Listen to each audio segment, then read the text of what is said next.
2014 میں سائبیریا کے اوپر سے ایک ہیلی کاپٹر گزر رہا تھا، تبھی پائلٹ کا دھیان زمین پر موجود ایک عجیب و غریب چیز کی طرف کھنچا چلا گیا۔ ایک بہت بڑا سنک ہول جس کی چوڑائی 80 فٹ اور گہرائی 15 سٹوری بلڈنگ جتنی تھی۔ اس نے وہاں پر 2 چکر لگائے اور چند فوٹو کیپچر کیے اور اس کے بعد وہاں سے چلا گیا۔ جب یہ تصویر انٹرنیٹ پر پوسٹ ہوئی تو یہ خبر پوری دنیا میں آگ کی طرح پھیل گئی۔ کئی سائنٹسٹ، جیولوجسٹ اور آرکٹک ریسرچر نے اس سے پہلے اتنا بڑا سنک ہول کبھی نہیں دیکھا تھا، اور وہ بھی جو راتوں رات بن گیا ہو۔ اس کا والیوم اتنا زیادہ بڑا ہے کہ اس کے اندر 10 اولمپک سائز سوئمنگ پولز کا پانی بھرا جا سکتا ہے۔ یہ اچانک بنا کیسے؟ یہ ایکسپلین کرنا اب کسی کے بس کی بات نہیں تھی۔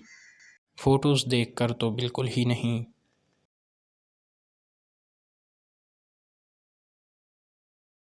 سائبیریا کا یہ علاقہ یمن پینیسولا کہلاتا ہے۔ یہاں ایکسٹریم کنڈیشن کی وجہ سے آبادی نہ ہونے کے برابر ہے۔ یہاں پر چند ہزار خانہ بدوش ہی رہتے ہیں، اور ان کی زبان میں یمن کا مطلب ہے زمین کا آخری حصہ۔ سنک ہول کی یہ خبر سن کر جیولوجسٹ نے یہاں کا رخ کیا۔ ویسے تو دنیا میں کئی بار سنک ہول بنے ہیں، اور کئی تو شہروں کے بیچ بھی، جو کبھی گاڑیاں نکلتے دیکھے جاتے ہیں اور کبھی تو پورے کے پورے گھر نگلتے جاتے ہیں۔ یہ سنک ہول زیادہ تر پانی کے بہاؤ کی وجہ سے بنتے ہیں، کیونکہ پانی اپنے نیچے کی زمین کو کمزور بنا دیتا ہے۔ مگر جیولوجسٹ کا کہنا ہے کہ یہ سنک ہول کسی بھی نارمل سنک ہول کی طرح نہیں لگتا۔ ان سنک ہولز کا ماڈل فلیٹ ہوتا ہے، نہ کہ ابھرا ہوا، جیسا کہ نارمل سنک ہول زمین کے حصے کو اندر نکل لیتا ہے، یعنی اس کے اندر سے باہر کچھ نہیں نکلتا۔ مگر جب یمن کے اس سنک ہول پر غور کیا گیا تو اس کی ایجز بھی ابھری ہوئی تھیں، اور اس کا مربع دور دور تک پھیلا ہوا تھا، جس میں پتھروں کے ٹکڑے 200 سے 900 ریڈیس تک پھیلے ہوئے پائے گئے۔ اس طرح کا ملبہ وہیں دیکھنے کو ملتا ہے جہاں پر کوئی ایسٹرائیڈ آ کر گرا ہو، پر ریسرچرز کو سنک ہول کے اندر کسی بھی ایسٹرائیڈ کے ٹکرانے کا کوئی ایویڈنس نہیں ملا۔ سائنسدانوں کا کہنا ہے کہ ایسا صرف ایک ہی کنڈیشن میں ہو سکتا ہے: ایک بہت بڑا قدرتی دھماکہ۔ نارملی زمین کے اندر پیدا ہونے والا لاوا اس قسم کے دھماکے پیدا کر سکتا ہے۔ اگر یہ سچ ہے تو وہاں سے نکلنے والا لاوا کہیں تو نظر آئے۔ اس سنک ہول کے ارد گرد پتھر تو ہیں، مگر ان کا اس سے دور دور تک تعلق نہیں۔ تو آخر یہ اتنا بڑا سنک ہول بنا تو بنا کیسے؟ ایک ٹیم اس کی ریسرچ میں لگی ہوئی تھی، یہ جاننے کے لیے اس کے اندر سے کچھ ہوا، پانی اور مٹی کے سیمپل کلیکٹ کیے گئے، اور اس بار سائنسدانوں کو ایک دلچسپ سراغ مل ہی گیا۔ جب ان سب سیمپلز کو ٹیسٹ کیا گیا تو ان سب سیمپلز میں ایک چیز بہت زیادہ کوانٹٹی میں پائی گئی: میتھین گیس، جو کہ کھانا پکانے اور گرم کرنے کے لیے ایک قدرتی گیس ہوتی ہے، کاربن اور ہائیڈروجن کے ساتھ مل کر بنتی ہے۔ اگر زیادہ کوانٹٹی میں ہو تو ہوا کے ساتھ ملنے سے اس میں فوراً سے آگ بھڑک اٹھتی ہے۔ اس بات کے بہت زیادہ چانسز تھے کہ یہ سنک ہول زمین کے اندر سے نکلنے والی میتھین گیس کی وجہ سے بنا ہے۔ یہ مسٹری اب سائنسدانوں کے لیے ختم ہو چکی تھی۔ اب ان کا اس معاملے کی گہرائی میں جانے کا کوئی انٹرسٹ نہیں بچا تھا، پر اس سے پہلے کہ وہ یہ جانتے کہ اتنی زیادہ میتھین گیس آئی کہاں سے ہے، یمن پینیسولا پر ہی 8 مزید سنک ہول نمودار ہونا شروع ہو گئے۔ یہ بھی اسی طرز کے بنے ہوئے تھے جیسا کہ یہاں پر بھی کوئی دھماکہ ہوا ہو۔ امیجز میں دیکھا گیا کہ 2014 کے بعد یہاں پر ایک کے بعد ایک سنک ہول بنتے جا رہے ہیں۔ تیزی سے بننے والے سنک ہول آخر کس چیز کی طرف اشارہ کر رہے تھے، یہ جاننے کے لیے اب سائنٹسٹ فکر مند ہونے لگے۔ اور سب سے زیادہ حیران کرنے والی بات یہ تھی کہ ان سارے سنک ہولز کا تعلق کلائمیٹ چینج کے ساتھ بہت گہرا تعلق تھا۔ 2014 میں یہاں پر سب سے پہلا سنک ہول بنا تھا، اور اگلے سال سائبیریا میں ریکارڈ ہائی ٹمپریچر ریکارڈ کیا گیا، اور باقی سنک ہول بھی اسی ہائی ٹمپریچر کے دوران ہی بنے تھے۔ 19ویں صدی سے لے کر آج تک پوری دنیا کا ایوریج ٹمپریچر 1 سیلسیس بڑھا ہے، لیکن آرکٹک سرکل میں اس ٹمپریچر کے بڑھنے کی سپیڈ ڈبل ہے۔ تو اب سائنسدان یہ سوچنے پر مجبور ہو گئے کہ اس سنک ہول کا کلائمیٹ چینج کے ساتھ کیا تعلق ہے، اور ارتھ کا فیوچر کیا ہوگا اگر یہ ایک ایک کر کے پھٹتے گئے۔ ایک طرف یمل کے سنک ہول پر گہری ریسرچ چل رہی تھی، تو دوسری طرف یمل سے بہت دور سائنٹسٹ کی ایک دوسری ٹیم کو ایک بہت انوکھی چیز دیکھنے کو ملی، جو شاید یمل کے سنک ہول کو سلجھانے کی ایک اہم کڑی تھی۔ الاسکا کے نارتھ ویسٹ کوسٹ کے قریب لیک ہے جو کہ کچھ مہینوں سے بہت آڈ بیہیو کر رہی ہے۔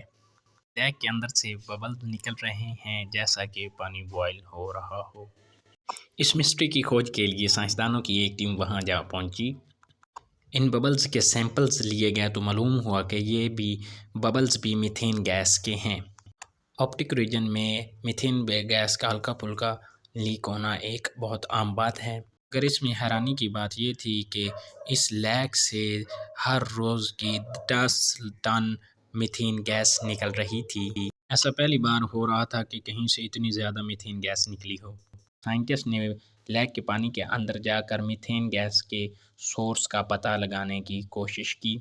ویسے تو یہ لیک 3 فٹ گہری ہے، مگر جہاں سے ببل نکل رہے تھے وہ جگہ بہت زیادہ گہری تھی جہاں پر جانا ممکن نہیں تھا، تو لہٰذا سونار کی مدد سے ایزی لیک کے نیچے زمین کا ایک 3D ماڈل بنایا گیا، جس سے معلوم پڑا کہ جہاں سے ببل نکل رہے ہیں وہاں پر لیک 50 فٹ تک گہری ہو جاتی ہے۔ یمل میں سنک ہول بننے کی وجہ بھی میتھین گیس ہی بتائی جا رہی تھی۔ دوسری جانب لیک کے اندر سے بھی بہت زیادہ مقدار میں میتھین گیس نکلی جا رہی تھی۔ یہ دونوں لوکیشن آرکٹک سرکل میں ہی آتی ہیں، اور ان دونوں کے بیچ میں ایک چیز اور بھی کامن ہے، وہ یہ کہ یہ دونوں لوکیشن زمین کی ایسی قسم کے اوپر ہیں جس کو پرمافروسٹ کہا جاتا ہے۔ یہ اس زمین کو کہا جاتا ہے کہ جو اندر سے پوری طرح سے فروزن ہو، یعنی جمی ہوئی ہو۔ یہ بہت زیادہ بڑے ایریا پر پھیلی ہوئی زمین ہے جس میں کینیڈا، رشیا اور الاسکا کا کافی زیادہ حصہ آتا ہے۔ اس سے پتہ چلا ہے کہ آرکٹک سرکل میں ٹمپریچر بڑھنے کی وجہ پرمافروسٹ اب پگھلنا شروع ہو گیا ہے، یعنی جس زمین پر جنگلات، لیکس اور پہاڑ وغیرہ اور جہاں پر انسانوں کے بنائے ہوئے سٹرکچرز وغیرہ ہیں وہ اندر سے میلٹ ہو جائیں تو ان کو امیجن کرنا بھی کافی زیادہ مشکل ہے۔ پرمافروسٹ کی میلٹنگ کا ثبوت ایزی لیک سے 600 کلومیٹر دور فاکس ٹاؤن میں ملا۔ یہ جنگل بھی پرمافروسٹ کے اوپر موجود ہے، جہاں پر لوکلز نے یہ بات نوٹس کی ہے کہ یہاں پر درخت اچانک ایک طرف کو جھک گئے ہیں۔ ان کا ماننا ہے جیسے ان کی جڑیں کمزور ہو گئی ہوں۔ جنگل میں ڈیپ جانے پر معلوم ہوا کہ یہاں کی زمین بھی دسی ہوئی ہے اور ایک عجیب سا سوراخ زمین میں بن چکا ہے۔ اس سوراخ کے اندر پانی گرنے کی آواز لگاتار سنائی دیتی ہے، جبکہ آس پاس نہ ہی کوئی لیک ہے اور نہ ہی کوئی پانی کا چشمہ۔ یہ اتنا بڑا چینج کئی صدیوں سے نہیں ہو رہا بلکہ یہ 2018 کے بعد سے شروع ہوا۔